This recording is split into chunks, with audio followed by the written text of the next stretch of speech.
Proving triangle CBM congruent to triangle ADM. So we need sets of corresponding congruent parts. I have the different sets that we could have kind of abbreviated here. So let's see what we can start with. Now they don't give me any sets. It's kind of nice when they give me one or sometimes even two, but we're going to have to come up with all three sets on our own. So let's see from what they give us. Let's start there. AC and BD bisect each other. Now this is going to be nice because some of you guys have a hard time when just one is bisected, but here both AC and BD are going to be bisected. So AM and CM will be equal. DM and BM will be equal. Now not all four are congruent, just the ones where it's cut in half. So you're not going to know CM, BM, just like I've labeled it there, which makes this a rotation. For AM to line up with CM, it's got to be rotated. It has to be rotated. And that would allow those two sets of sides to count as corresponding congruent parts. So let's go ahead and say what we know when something's bisect. Definition of segment bisector, or a segment bisector, I should have written. And if you find that in your notes, or if you're looking in your notes, looking through your different possibilities of what theorems we had or talked about, the only one with bisectors for segments is the definition, and by definition it's right in the middle. The measure on each side would be the same to be right in the middle. So all I'm going to say is the measure of AM equals the measure of CM. The measure of DM equals the measure of BM, and then I'm going to change those to congruents because usually the definition will say their measures are equal. A theorem would have proven them congruent, but we haven't had that yet. And to use our side, or sine, angle, side, or triangle congruence theorems, we need corresponding congruent parts. So by definition of congruency with segments,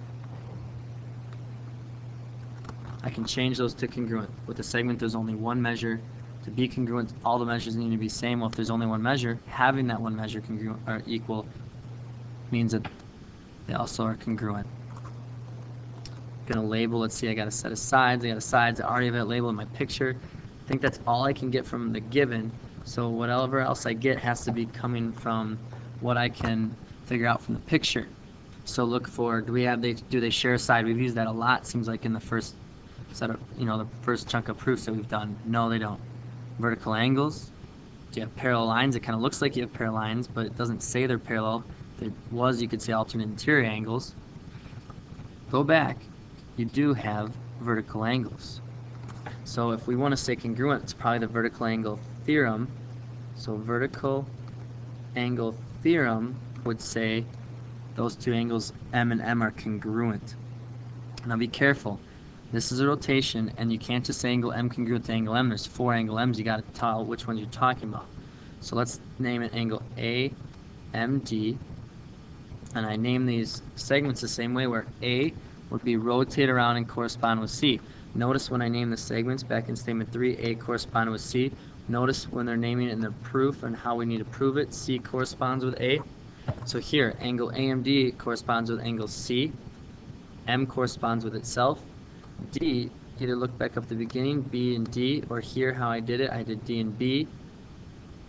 To make sure you get that name correctly, that would be your third set, as long as this lines up okay and it's not a swear word, right?